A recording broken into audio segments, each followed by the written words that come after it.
Hi, this is Michael Buffer, and welcome to the BoxHard Podcast. Hello, everyone. This is Mikey Garcia. It's the monster from the swamps, Regis Rougarou Prograis. Hey, what's up? This is King Carlos Molina, former IBF world champ.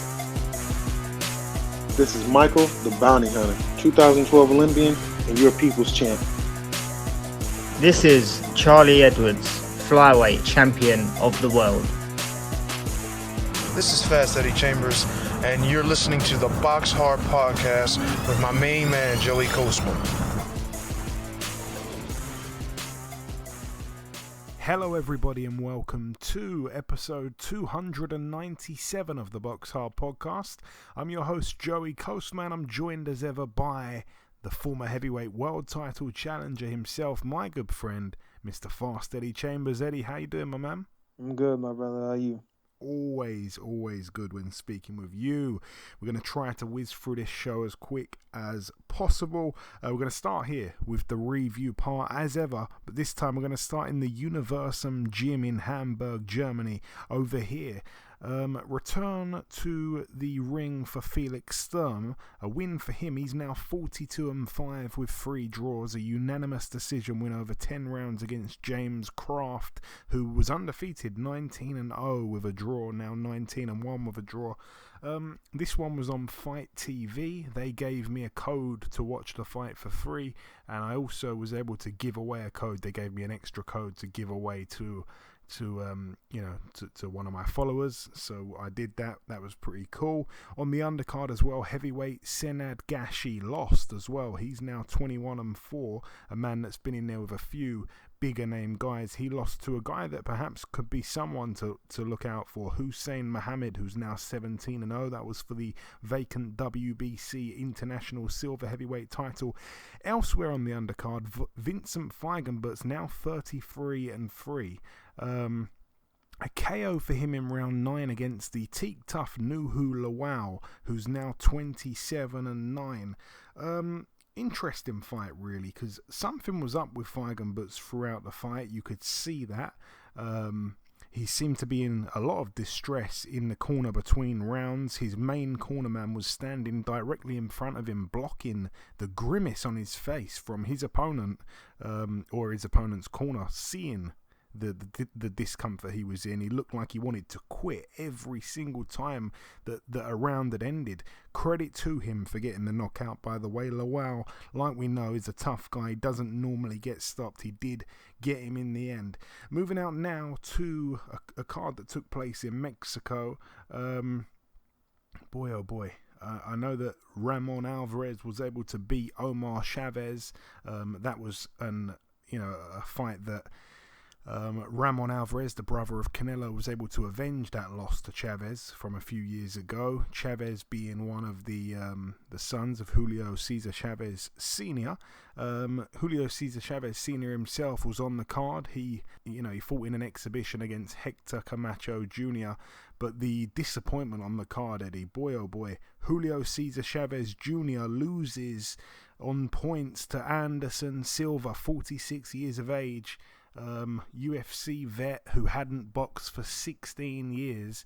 One of the most embarrassing things for the sport of boxing that I can remember, probably that's ever happened in history. I just don't know what to say about that one. I watched it too. You know what it is, man. No disrespect, and I don't intend to be disrespectful, but I hate the comparisons of if you boxer fighting UFC going into it's annoying, and it's hard to listen to sometimes when you're hearing guys trying to defend their particular sport. At the end of the day, if a real guy gets in with a real guy, we already know what's going to happen.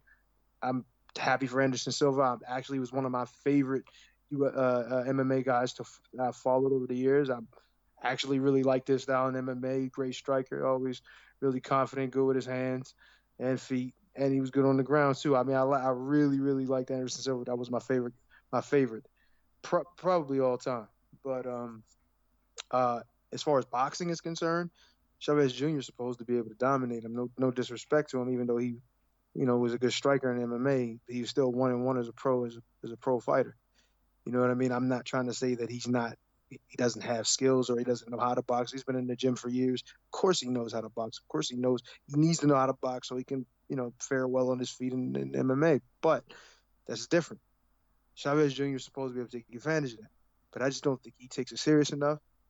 You know what I mean? He was constantly missing weight. He just doesn't respect. He missed weight for this as well. You know that, right? I know. That's why I say he's constantly missing weight. Yeah. He's just disrespecting the sport too much, and that's why he keeps getting disrespected himself.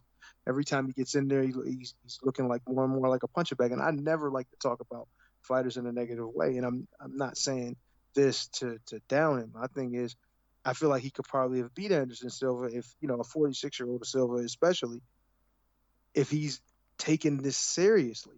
You know what I mean? Maybe he was thinking, man, this is an MMA guy. I'm just going to walk in here, probably train for a couple times a week and drink and smoke the rest of the week and still be able to beat him. And I get that. You feel like it was not going to be a challenge. But these other guys aren't thinking of it like that. Anderson Silva's training. He really wants to win. So when he steps in that ring, he's looking for respect as a boxer. So you got to come in with that same mentality. And I think that's what the problem with guys like, this guy in particular, he showed a history of just not being respectful to the game. And if you don't respect the game, then it's not going to respect you. And that's why he got the loss. Yeah, he had to sacrifice $100,000 for coming in overweight. That's a large amount of money that myself and Eddie wouldn't have minded getting donated to the pocket fund, but we wouldn't have said no. But no, say that again, Eddie. Missing weight, Mr. Chavez, and keep putting money in our pockets. But no, it seemed like he didn't try in the fight. I mean, he was backed up the whole night by, like I say, a 46-year-old who hadn't boxed for 16 years. Like I say, one of the most embarrassing things to happen in boxing history. After the Mayweather-Paul stuff to this, I just can't take any more of this. They need to suspend his license.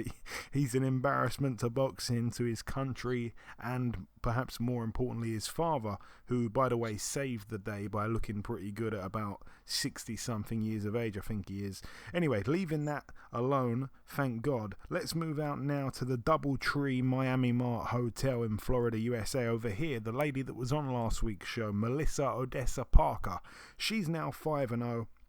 A unanimous decision over 7-time world title challenger Calista Silgado. I think that's the 8th time she's boxed for a world title now. She's now 19-13 with 3 draws. Like I say, 10 rounds, 2 minutes each round. Unanimous decision for Parker. She's now the new IBO World Female Bantamweight Champion. 5-0, perfect record.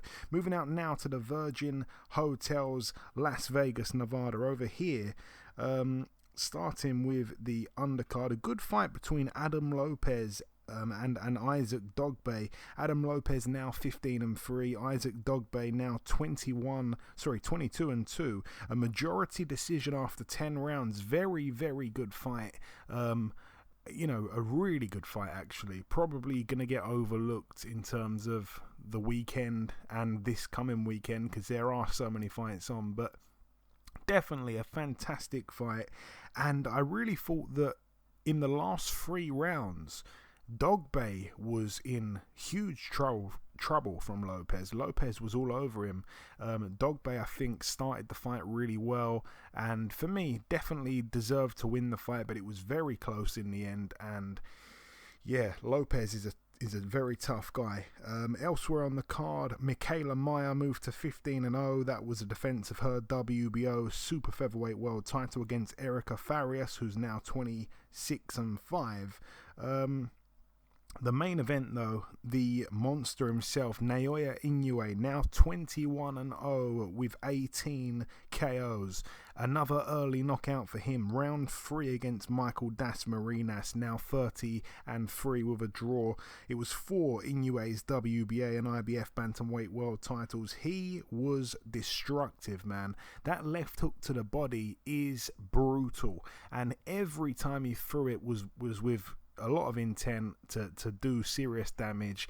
The first one, I think, had Das Marinas down. I think it was the first round he was down, and then he kept looking up at the clock. He got through the round. There was only a few seconds to go. He kind of got saved by the bell. I think the same thing really happened in the second round. I don't think he was down in the second round, but he was in a lot of trouble again. And yeah, the third round he was down, I think, a couple times from that left hook. Every time he'd try and defend it, Inoue would say, okay, I'll throw a left hook to your head instead. And he just couldn't take it. And like I say, to finish him off with that body shot was brutal. A bad man with bad intentions. Brutal left hook to the body. I mean, he picks his punches like a computer game. It's unbelievable. He had his man down, 3 times in total. Only about 20 seconds left in the round, I think, in the third and final round. But the guy just couldn't deal with it. Unbelievable puncher for that weight. I just don't see a weakness with Inoue. He's got the speed, the power, the IQ, the grit. He's got a chin. We saw that against Nonito Donaire. I don't see how he can be beat unless he were to perhaps get hit by a really big puncher, and Donaire is pretty much the big puncher at those kind of weights. There's no one really that hits harder than him. I don't know who can beat the guy. But yeah, Donaire was sat ringside as well. He's now boxing John Real Casimero. He stepped in instead of Guillermo Rigondo. That's going to be a unification there, and the winner hopefully is in line to fight Inoue. I know that's a fight that Donaire really wants, that rematch there. Moving out now to the Don Haskins Center in El Paso, Texas, USA, over here on DAZN, because I think on Saturday there was 5 cards. One on Fight TV, one on DAZN, one on Showtime, one on ESPN, and then the Mexican one with Chavez, all on one evening. The undercard, let's go over it real quick. Blair Cobbs with a win. He's now 15-0 with a draw. A TKO in round 5 against Brad Sullivan, who's now 29-4. I think he did really well, Cobbs, to get his man out of there, because Sullivan can be quite crafty. He's got a lot of experience. I thought that one would probably go the distance, and I thought it was a tough fight on paper, really, because Blair Cobbs hasn't always come through his fights unscathed. I felt that would be quite a good test, but in the end, really impressive from Cobbs, I think. Elsewhere on the card, Ibeth Zamora Silva, now 32-7. She was able to put down in the first round Marlen Esparza, but Marlen Esparza got back up and ended up winning a unanimous decision over 10 2-minute rounds. She's now 10-1. She took away the WBC female flyweight title away from her opponent. She was the underdog as well going in, Esparza. That was a good fight, but hey, I'm sure you must have seen this one, Eddie, or at least a clip of it. Bektamir Melikuziev, 7-0 with 6 KOs, stepped in against Gabriel Rosado.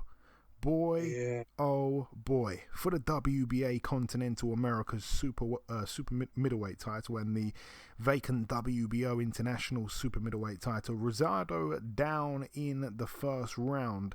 That was a fight, by the way, that I put quite a lot of money on Rosado to lose on points, because he's a tough guy. I didn't think he'd get stopped, but the money that people were putting on this guy to knock Rosado out, I couldn't believe it. Like, there was really good money. It was like 4-1 or 5-1 for Rosado to lose on points, which I thought was probably going to end up happening before the fight, of course.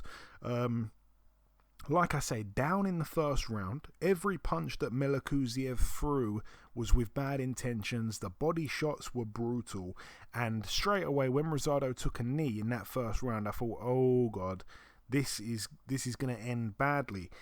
But yeah, he ends up scoring a knockout of the year contender, and I just couldn't believe it. No one could believe it. No one could see that coming. He was getting smashed up, really, by Melikuziev. He was down in the first, like I say. Rosado himself, not known for his power. The timing on that punch was to perfection. It's the first real time that Melikuziev has been hit back, though, as a pro. I thought Rosado would be quite pumped up, considering he arguably beat Daniel Jacobs last time out, but I did not expect this, and I can't believe I'm saying this, but I think he deserves a world title shot now. Eddie, what did you make of the KO? Man, and it kind of the way it was thrown. You remember when Wilder fought what's his name again? Spilka, Yeah. and he caught him and he came in. Kind of reminded me of that, but I think it was no disrespect to Deontay Wilder, but I think it was thrown a little better and just caught him clean. Perfect timing. You couldn't have done it. You couldn't have, like, I don't, it's hard when you look at stuff like that. It's like, damn, did he plan on throwing that or he just said the hell with it and threw it? You know what I mean? I had a knockout similar to that, not necessarily in that same way. Like, guy was going backwards, but I caught him perfect early in the fight in the first round, and he just was gone. You know what I mean? It's just, and I honestly was gonna throw a left hook, and last minute changed my mind. And I guess I was so confused that he was confused, or not so confused. I say I was confused, but he didn't know what I was going to throw, and I didn't even freaking know what I was going to throw, and then boom, it landed perfect. But the shot that he threw, man, it was a perfect shot. It was a home run shot, but it wasn't thrown like that. You know what I mean? Certain guys literally close their eyes and just swing for the fences. It actually looked like that was pretty much timed and perfect. But man, you know what I mean? And then look, everybody's talking about Gabriel Rosado needs to quit. He needs to let it go. He's taking too much punishment. Then boom, he lands this kind of shot on this kind of guy, supposed to get him out of there, or supposed to at least beat him by decision. And now he's back in the swing of things again. It's just how quick boxing can change. You know what I mean? Yeah, for sure. But no, the knockout reminded me a little bit of Pacquiao Marquez when Pacquiao got knocked out. That's another very similar to that too. The reason why I said the Wilder one is because the way he was coming in and got caught on that side. You know what I mean? And it was just wow. It was. I was like, damn. I had to look at it a few times, and I didn't. I heard he was fighting somebody, and then of course, my guy Johnny calls me and starts jumping on me about, man, why you ain't fighting? Look at what he just did. And I'm like, man, you can't get excited about everything, and then you see and think that somehow means that I need to be doing something different. You know what I mean? Don't get me wrong. I would love to have the opportunity, but this ain't about me. This is about Gabe Rosado. And what he did was great. He put himself in position now to get another opportunity to make a living. That's great. I'm happy for him. Yeah, I'm pleased for him. I've been a little bit of a detractor of Rosado in the past, but I've got to say, you can't deny how good he's been lately to arguably beat Jacobs with no crowd, and then of course to do this to a really, really bright prospect. Unbelievable. Definitely one of the best knockouts of 2021. Elsewhere on the card, Jaime Munguia, now 37-0. He was able to make his opponent Camille Serrameta retire on his stall after 6 rounds. Serrameta now 21-2.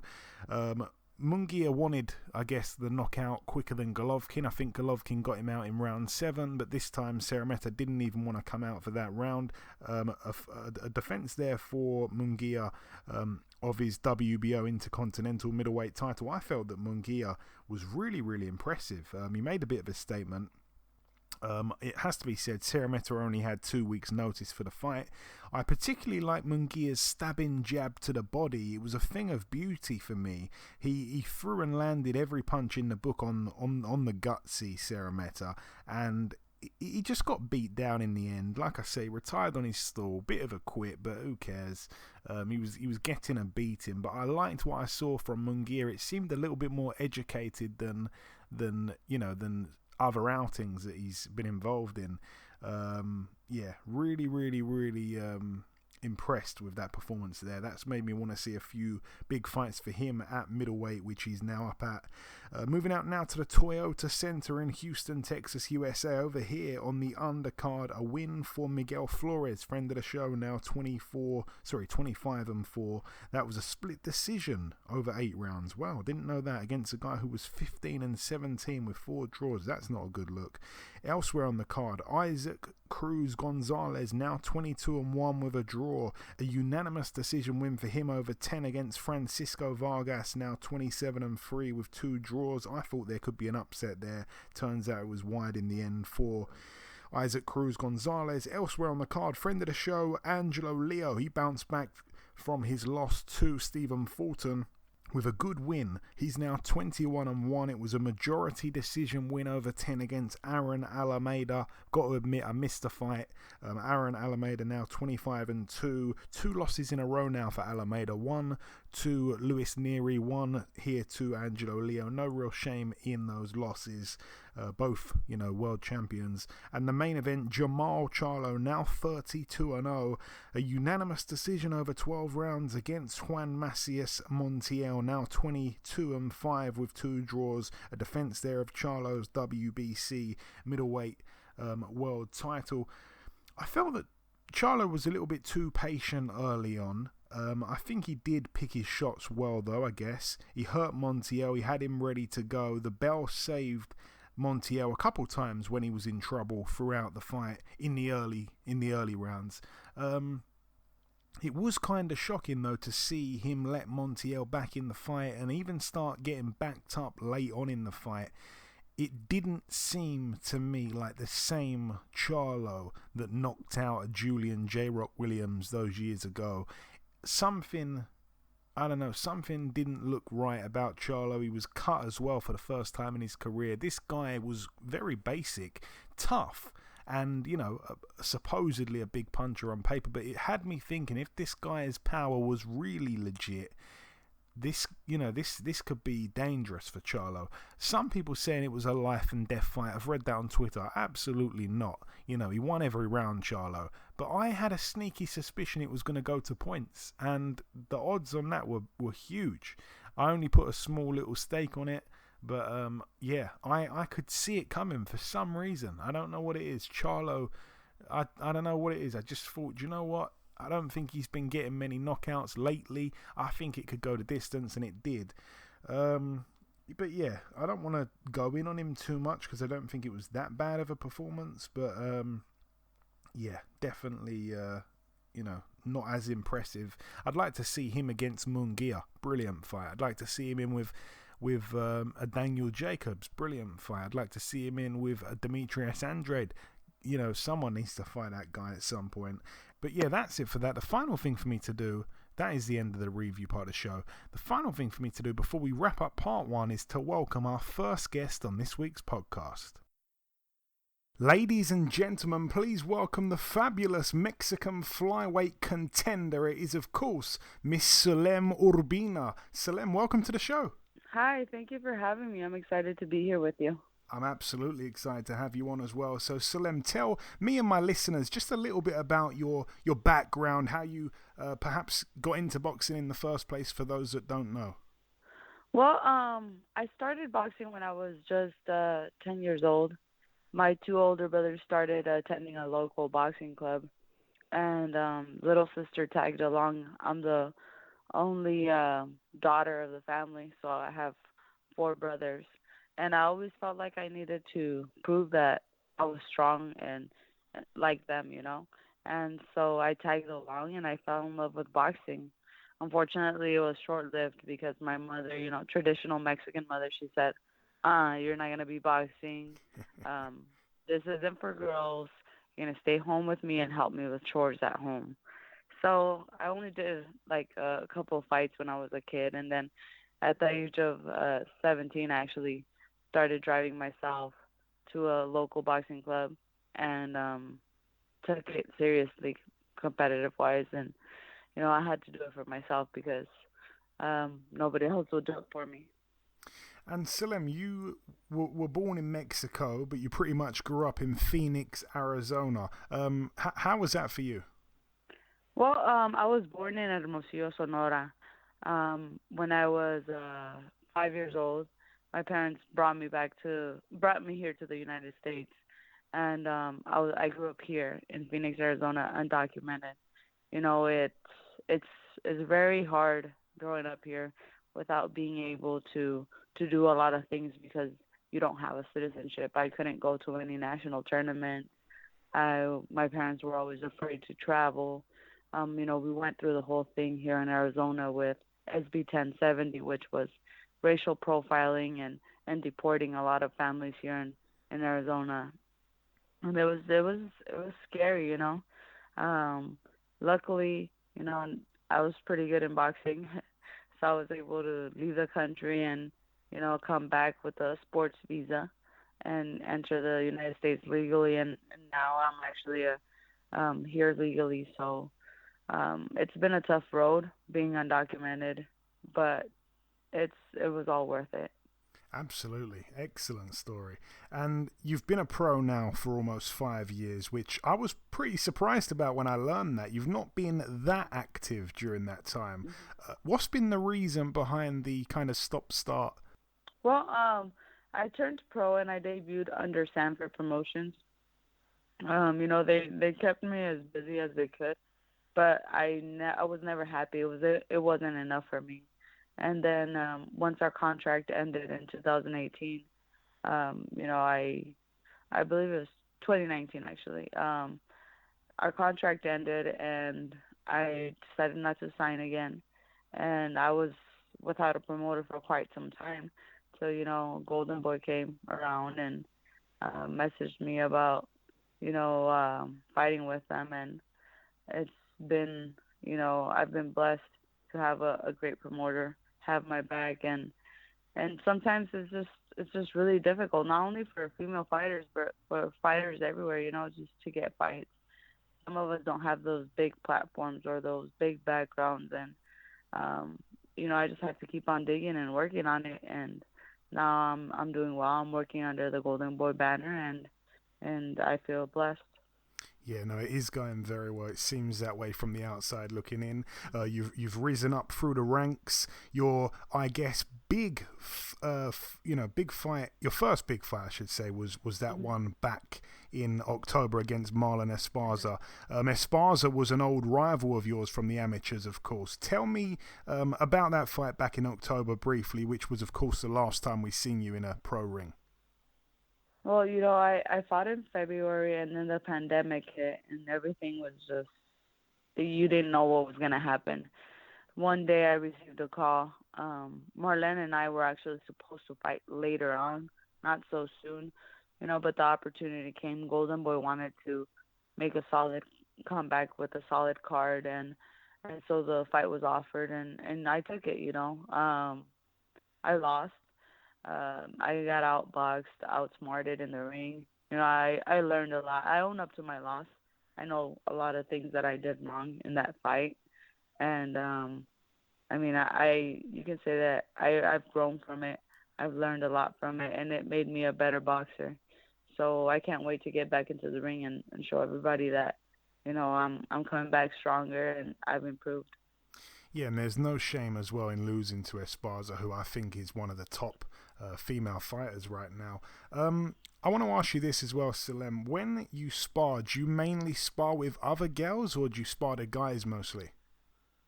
Well, mostly I spar young men that are around my weight, around my size. It's very tough having women to spar. Once I get closer to fight time, I start traveling and looking for female sparring, because at the end of the day, the timing is different and the styles are different. So I feel like I do need that work from, women in the sport. And it gets tough, it gets difficult, but it has to be done. And luckily, it's a growing sport. So we have a lot of girls up and coming through the amateurs, a lot of pros, and they're all willing to help each other. So that's, the good thing. Yeah, and you said it perfectly there. Women's boxing is growing tremendously. It's on the rise. Do you look up to any female fighters right now, or not so much?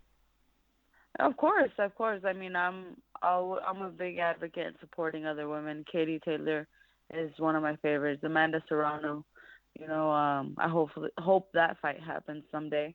Clarissa Shields, Michaela Mayer, all these women, they're all doing such a great job. My stablemate, Sinisa Estrada, she's a really good friend of mine. I admire a lot of these women, and I hope that, I can become champion like them one day. Also, one of my favorites growing up, Ana Maria Torres and Jackie Nava, they opened up women's boxing in Mexico tremendously because of their, 2 fights that they had. So I think we're going to keep on growing, and the only way we can do that is if we support one another also. Yeah, no, I'm a big fan of women's boxing. Like I say, I've had many women on this show now, and I always try my best to promote women's boxing when I can, when there's a good fight. I will always mention it to the listeners. One of the bad things about women's boxing being on the rise is that it's probably in one of the best places it's ever been right now. You're one of the most spoken about female boxers on social media. With that, in this man's sport, with these many boxing fans that are men, you do unfortunately come across some creepy guys online and stuff like that. I've heard a lot of girls saying they've received creepy messages and stuff like that over social media. Have you been a victim of that as well, Sulem? I think regardless whether you're an athlete or not, women just receive those random messages online all the time. I think people have gotten a little too comfortable behind their screens, and feel like they can say whatever they like. So a little bit of morals have gone out the window, but you just have to, ignore those messages and turn the page. Is there any that have stuck in your mind? What's like the weirdest one?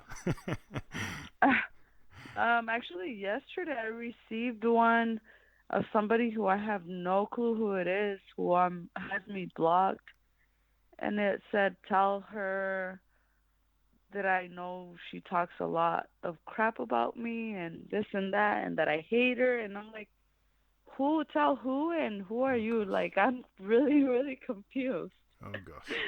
Okay. And then there's a lot of sexual messages also, but you just ignore them.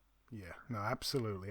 Like I say, it comes with it, unfortunately. A lot of women have to deal with this kind of stuff, which isn't right, but until they make people sign up to social media with identification, it's something that I feel is going to continue to happen, unfortunately. But anyways, moving on.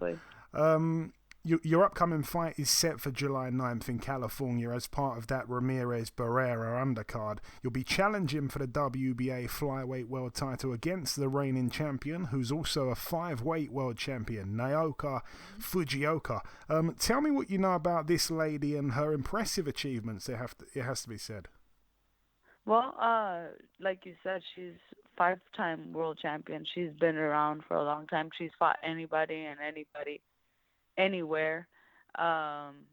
She's very talented. She's an aggressive boxer. She likes to bully her opponents, she likes to entertain. And we're fighting on July 9th. I'm extremely excited to be fighting her because, at the end of the day, she's a legend in this sport. She's a Japanese woman wanting to live her dream of coming to the United States to fight, and it's coming true on July 9th. The only thing is I'm going to be the new world champion. So I'm extremely excited about it, and, I've been training really hard for it.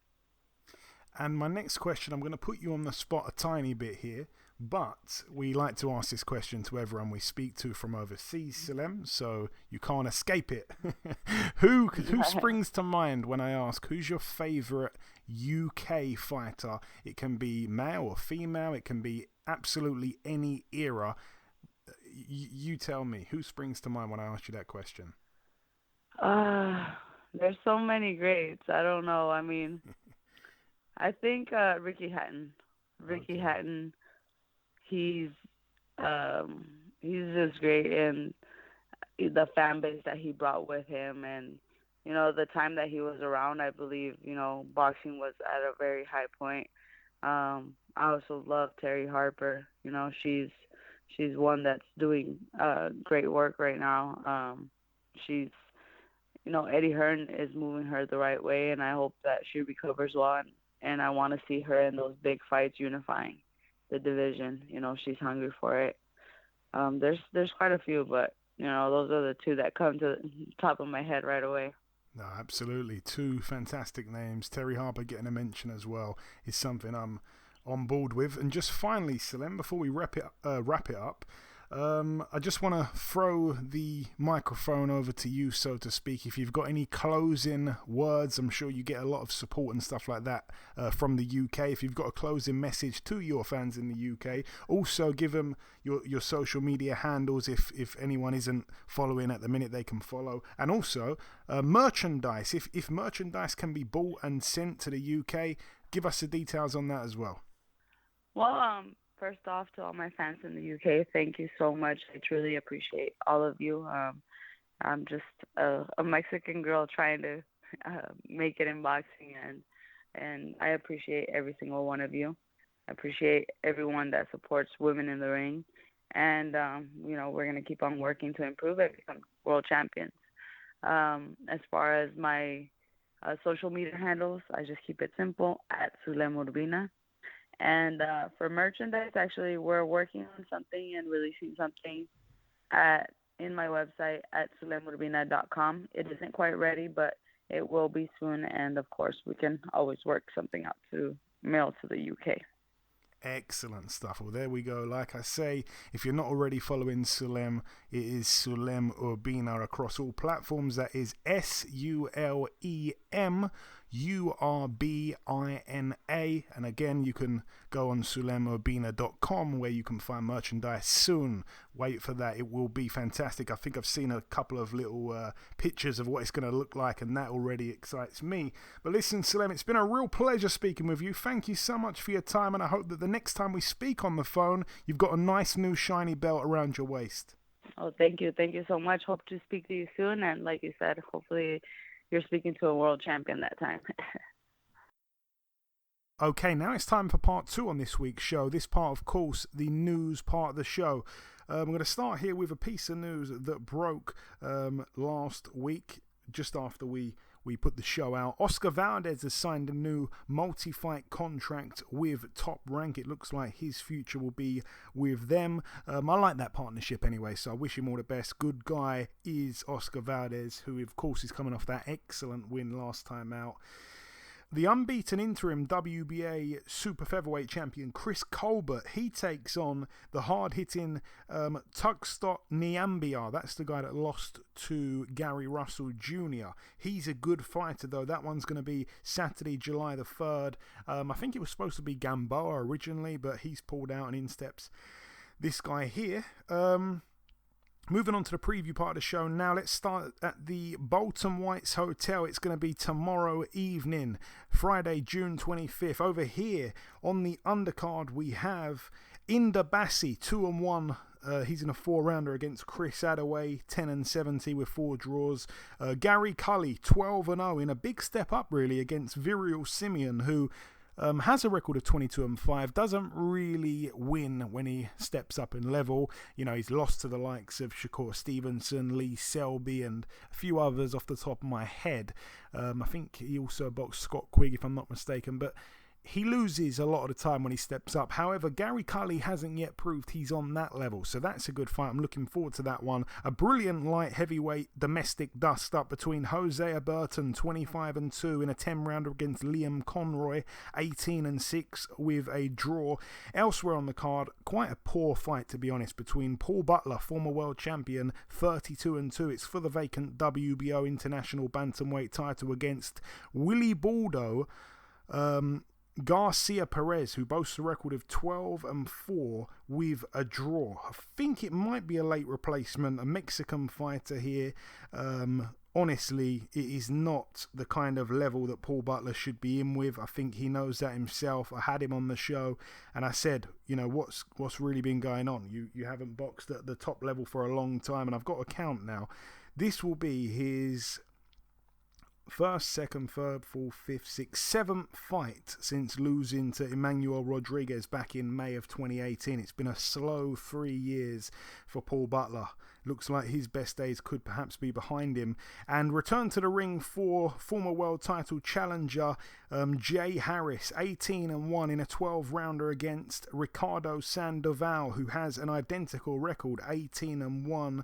The fighter from California, USA. Should be a good fight. Hearing some good stuff about this guy, to be honest with you. His loss early on came in a 4-rounder. It was a majority decision against an undefeated fighter. So do you know what? He's got a shout of being undefeated still, so that could be quite interesting there. Moving out now, though, to the Arena Alcalde in Guadalajara, Jalisco, Mexico. Over here, no opponent just yet, but we have the undefeated prospect 11-0 Diego Pacheco. No opponent just yet, like I say. The main event on that one, Julio Cesar Martinez 17-1 takes on Joel Cordova, who's 12-4 with 2 draws.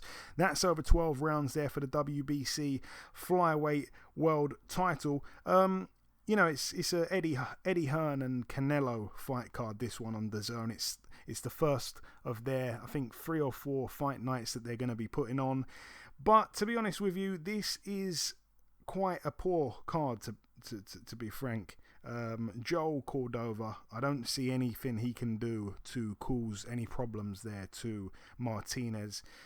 He's been stopped a couple of times in those 4 losses. So, yeah, I can't see him doing anything there. Bit of a poor one. That'll be on DAZN. Moving out now to the best card of the weekend for me. A few names on the bill. Ledwan Barthélemy, 16-1 with a draw. He's an 8-rounder against Victor Slavinsky, who's 12-0 with a draw. Carlos Adames, 19-1 in a 10-rounder against Alexis Salazar, who's 23-3. Batir Akhmedov, 8-1. Of course, he lost in that one fight to Mario Barrios in a fight where he was probably winning until he got dropped, I think in the dying seconds, and that cost him, that 10-8 round cost him the fight, on my card anyway. He gets in against former world champion and wily veteran Argenis Mendez, 25-6 with 3 draws. Elsewhere on the card, Erickson Lubin, 23-1 in a 12-rounder against former world champion Jason Rosario, 20-2 with a draw. His record, that's for the WBC Silver Super Welterweight title. And the main attraction, Mario Barrios, 26-0, good friend of the show, really nice guy, in a 12-rounder against a man stepping up to 140 in the shape of Gervonta Tank Davis, 24-0. Both men's combined records 50-0. It's for the WBA World Super Lightweight title. This is a fight I've been looking forward to for a long time, ever since it got made. I mean, it was the best fight, I think, on that Showtime schedule that they announced a couple months ago. What a fight. I can't move on from this card without coming to you, Eddie. Erickson Lubin against Jason Rosario and Mario Barrios against Gervonta Davis. Can Gervonta still be a massive problem up at 140, a weight that really, height-wise, he has no business at? Honestly, I know a lot about being a shorter man and still being effective. And with his explosive power and speed, he can definitely still be effective. But even though it's only 5 pounds, sometimes the power doesn't quite carry as much. But I do fully expect him to be able to still land shocking shots, even at that weight Gervonta Davis I'm talking about. And as far as the co-main, which is what Erickson Lubin and Rosario, I like it. I like the contrasting styles. I like the fact that the big punching banana, right? That's the name. That's what they call him. Yeah. Just trying to make sure I'm remembering the right name. But he's a big puncher, tough. But I like Erickson Lubin. I like his boxing style. I like how he's a pro's pro in my opinion when I look at him. You know what I'm saying? Like he's accurate with his shots. He doesn't really waste a lot. He also doesn't really take unnecessary punishment. Really, really crafty. You know what I mean? Decent pop and sharp, good speed. I like him as a fighter. I've always liked him as a fighter since I started watching him. So I'm looking forward to that fight. I think the contrasting styles will be nice. See which one wins over him, but I'm pretty much gonna go with Lubin. I think he can outbox and be, outquick him, just a little bit too crafty for him, I feel. But hey, I was wrong about Julian and him and the other guys, so I don't know. It can change real quick. You know what I mean? That power changes things. It tends to change things. Yeah, we shall see. Showtime pay-per-view. I will find a way to watch it over here. It's a brilliant main event and chief support. Moving out now, though, to another one that I think is going to clash time-wise, unfortunately, with that show at the Virgin Hotels, Las Vegas, Nevada. Over here, the return of Vasily Lomachenko, 14-2, coming off that loss last time out to Teofimo Lopez back in October. He takes on Masayoshi Nakatani, 19-1, a man who also has a loss to Teofimo Lopez, and he's a bit of a star in my eyes, Nakatani, after stopping Felix Verdejo, the murdering, well, I should say the man accused of murder. I don't think it's been proven just yet, but it doesn't look good. So yeah. So all the best there to Vasyl Lomachenko, who again is going to be giving away a lot of height advantage there. He's going to be the much smaller guy. On the undercard, we get to see Zhanibek Alimkhanuly, who's 9-0, a good amateur, in a 10-rounder against a man that we're going to be speaking to in a few moments, Rob Brant, 26-2, former WBA Middleweight World Champion. That's over 10 rounds there. Elsewhere on that card, Guido Vianello, the Italian heavyweight prospect, sparring partner of Tyson Fury, 7-0 with one draw. He's in against Marlon Williams, who's 6-1. That's it for that one. The final card to mention is a card that takes place on Sunday at the Minneapolis Armory in Minnesota, USA. Over here, friend of the show, Alontes Fox, in fight number 31. He's 27-2 with a draw. He's in a 10-rounder against Manny Woods, who's 17-11 with a draw. Again, that's over 10 rounds there. All the best to my good pal there, Mr. Alontes Fox. But that is it, though, for the preview part of the show. In part one, we did the reviewing, and we brought you the first guest, which was Sulem Urbina, the very highly spoken of prospect female fighter. And in part two, we've brought you the news in the preview part of the show. The final thing for me to do just before we wrap up is to welcome our second and final guest on this week's podcast. Ladies and gentlemen, please welcome the former WBA Middleweight World Champion. It is, of course, Mr. Rob Brant. Rob, welcome to the show, my friend. Oh, it's a pleasure to be on. Thank you for having me. It's my pleasure to have you on. So, Rob, it's the first time you've been on this show. I feel like you really announced yourself to the world when you pulled off that win back in October 2018. Of course, some of the more hardcore fans knew you from before that. Some people tuned in when you signed up to the World Boxing Super Series. But just tell me about that most special night for you that, like I say, took place in October 2018. Tell me about the night you became world champion, champ. You know, it was a wonderful experience. It was something that I always knew going in that I would definitely beat Murata. And you know, that self-confidence really pushed me through. You know, ever since watching him coming out of the Olympic Games, I always looked at his style and said that that's someone that I'll beat if I ever stood across from him. So it was definitely something special to when it finally came to fruition, and we stood in front of each other and I got the win.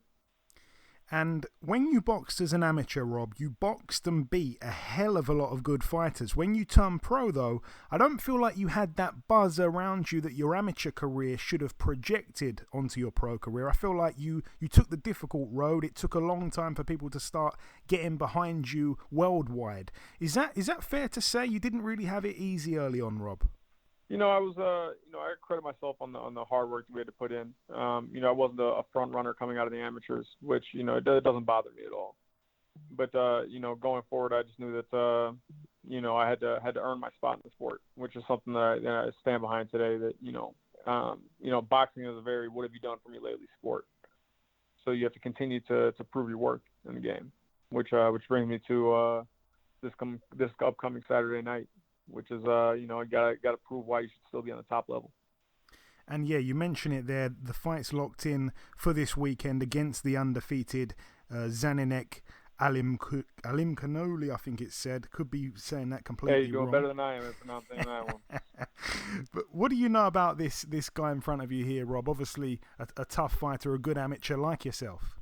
Yeah, he's an accomplished amateur. There seems to be, getting pushed very hard, similar to, I believe he's managed by the same manager that Lomachenko has, and they had some great success in pushing him very early.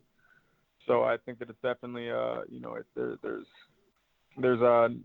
you're not losing anything at all. He's definitely no gift. He's a solid fighter, and I'm excited to be in there with him. And he hasn't really boxed anyone as a pro of note yet. This is a big, big step up for him in competition. You are the underdog, which I thought was kind of crazy. It wouldn't be the first time in your career that that's the case. I know it's something that you're very comfortable with. What can we, as fans, expect to see from you come Saturday, Rob? Ever since I've been with B&B and Brian McIntyre as my trainer, you see a lot of growth in terms of the, you still have the punch count, but a lot more intelligence behind the things that I'm throwing.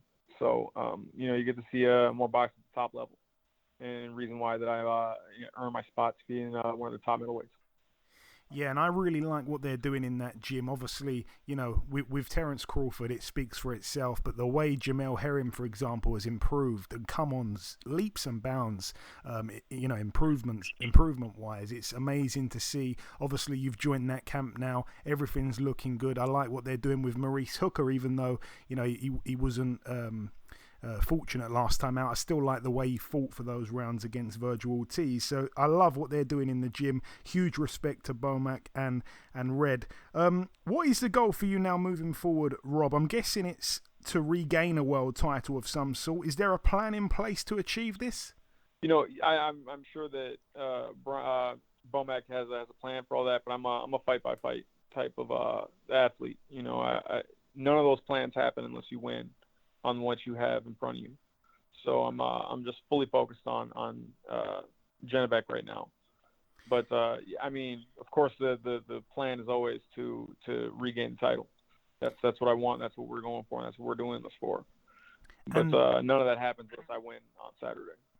And obviously the middleweight division has been a red-hot division now, well, for a long time, but certainly in recent years it's been a fantastic division. We haven't always had the opportunity as fans to see the best fight the best. You've got great champions out there like, obviously, Murata, Charlo, Andrei Golovkin. Did you happen to see Charlo's performance on the weekend? If so, do you have a reaction for it? Yeah, he definitely, won the fight, but the dude had a lot of heart, and he gave him everything that he was better than expected. He took a lot of good shots, stayed in there, stayed in front of him, and fought the entire 12. I have a lot of respect for his opponent in that. Is there a I thought that Charlo Rob, looked great, but my apologies. I thought Charlo looked great, but I think that his opponent fought like it was the fight of his life. And it certainly was. Yeah, no, I agree, absolutely. Is there a champion out of those four that I mentioned, Rob? Obviously, Murata, Charlo, Andrei Golovkin, that you... I know that you're concentrated on this man in front of you Saturday. I don't want you to overlook that in any way, shape, or form. But is there any of those four guys that you most fancy a matchup with? Of course, it's going to be Murata. Seeing as how we are both 1-1. It's the person I know that I beat. I felt like I won 13 rounds out of the 14 that we fought, and that's definitely something I kind of want that redemption, so to speak. Okay, exciting stuff for the future. And finally, my last real question for you, Rob. I'm going to put you on the spot here. Should have warned you before we went on air, but here we go. Favorite UK fighter, Rob? Any era. It can be a guy still boxing today. It can be a guy who retired 350 years ago. You make up the rules. Who springs to mind when I ask that question? Favorite UK fighter? One of my favorite fighters of all time was Gerald McCullen, so I have to give a lot of respect to Nigel Benn. I'm a favorite overall in his class and the way he did things. I like Lennox Lewis. Okay. He's a fighter that he's a lot of people's favorites. I know it's kind of a cliche answer, but the man handles himself so well in and outside of the ring both that you can't help but be a fan of him. Yeah, I agree. You can't help but love Lennox and Nigel Benn, obviously a favourite over here. And just finally, Rob, before we let you go, if you've got any closing words, you will know firsthand, I'm sure, that UK fans are arguably the best boxing fans in the world. They support guys from all over. They respect everyone that steps in the ring. I'm sure you've received a lot of love from guys over here. What's your message in particular to your fans that support you from this side of the pond? I'm a huge fan of not just British boxers, but the UK, the fan base in general. All my favorite fights I've ever been to have been a lot of UK fighters because of the fans and the energy that they bring. So just keep that up in the sport. It's great for the sport of boxing, and makes for a phenomenal event to go to whenever you have the UK fan base there. I'm sure they'll appreciate those words, Rob. We need to have you in the UK someday. But listen, it's been a real pleasure speaking with you, my friend. Best of luck for Saturday, and I hope we can speak sometime afterwards. I appreciate it. Absolutely, sir. I appreciate that. Okay, and this wraps up episode 297 of the BoxHard Podcast. I've been your host, Joey Coastman. Eddie Chambers has been with me for the duration of the show. A massive thank you to our two guests on this week's podcast, the former WBA Middleweight World Champion Rob Brant, and of course the female Flyweight contender Sulem Urbina. The biggest thanks of all, though, goes out to you, the listeners. Thanks once again for tuning in this week. There has been one piece of news break whilst we've been recording the show. A heavyweight clash has been made between the unbeaten prospect Michael Polite Coffey and former world title challenger Gerald Washington. That one is set to take place on July 31st in Newark, New Jersey. That's a good fight there. But that's about everything from myself. Enjoy your weekends, people. Stay safe, and we shall see you all again next week.